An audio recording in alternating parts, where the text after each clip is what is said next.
Hello everyone. अगर आपका सपना डॉक्टर बनने का है लेकिन आप नीट क्वालिफाई नहीं कर पा रहे हैं, या आपके पास कम टाइम है, या आपके पास कम पैसा है, तो आप इन कोर्सेज को करके अपना सपना पूरा कर सकते हैं। ये उसकी दूसरी सीरीज है और आज के वीडियो में हम लोग एएनएम, जीएनएम और बीएससी नर्सिंग का कंपैरिजन करेंगे और इन कोर्सेज को करने के बाद आपको जो उपाधि मिलेगी वो नर्सेस की उपाधि मिलेगी। आपको नर्स कहा जाएगा या फिर मिडवाइफ। तो आइए देख लेते हैं। सबसे पहले एएनएम। एएनएम का फुल फॉर्म है ऑक्सिलरी नर्सिंग मिडवाइफरी।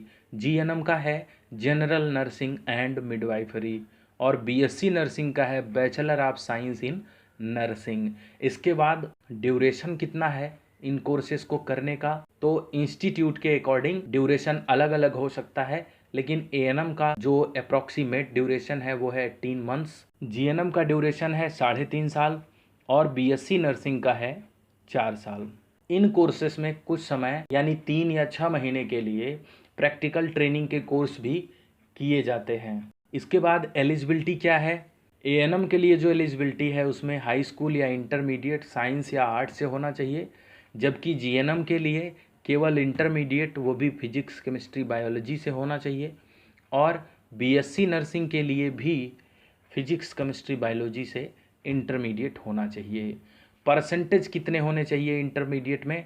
तो एएनएम और जीएनएम का लगभग सेम है, 40 to 50%, जबकि बीएससी नर्सिंग का 45 to 50% है। इंस्टीट्यूट के अकॉर्डिंग 5% की छूट भी मिलती है।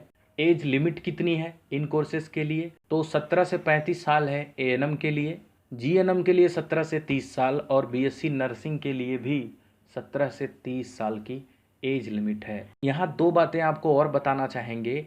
Florence Nightingale is known as the founder of modern nursing. Florence Nightingale को मॉडर्न नर्सिंग का फाउंडर कहा जाता है, संस्थापक कहा जाता है। एएनएम से नर्सिंग की शुरुआत होती है, इसलिए उन्हें स्टार्टर ऑफ द नर्सिंग कहा जाता है एएनएम करने वालों को। एएनएम का कोर्स केवल और केवल फीमेल्स को अलाउ है, यानी केवल महिलाएं ही कर सकती हैं, जबकि जीएनएम और बीएससी नर्सिंग महिलाएं और पुरुष दोनों कर सकते हैं। इन तीनों कोर्सेज के लिए आपको मेडिकली फिट होना पड़ेगा, मतलब किसी भी प्रकार की विकलांगता या शारीरिक रूप से, मानसिक रूप से कोई कमी नहीं होनी चाहिए। अगर आप फिट नहीं होंगे तो आप ये कोर्सेज नहीं कर सकते हैं। ये किस लेवल के कोर्सेज हैं? तो एएनएम और जीएनएम डिप्लोमा कोर्स है, जबकि बीएससी नर्सिंग यूजी कोर्स है। एडमिशन कैसे होगा इन कोर्सेज में? तो एंट्रेंस के द्वारा होगा या फिर मेरिट बेस पे होगा, ये डिपेंड करता है इंस्टीट्यूट पे। फिर आते हैं, एक लैंग्वेज की आवश्यकता पड़ेगी आपको। अगर आप एएनएम करते हैं तो इंग्लिश की आवश्यकता नहीं है, लेकिन अगर आप जीएनएम और बीएससी नर्सिंग करते हैं तो आपको इंग्लिश की नॉलेज होनी चाहिए।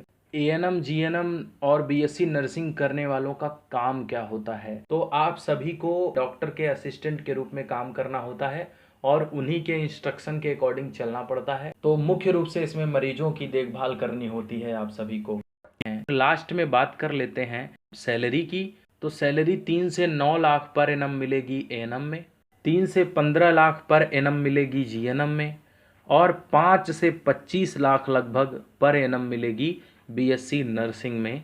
ये भी डिपेंड करता है कि आप जॉब कहाँ कर रहे हैं, प्राइवेट हॉस्पिटल में या गवर्नमेंट हॉस्पिटल में या आपकी खुद की क्लिनिक में। तो इस प्रकार एएनएम, जीएनएम और बीएससी नर्सिंग कोर्स करके आप नर्स बन सकते हैं।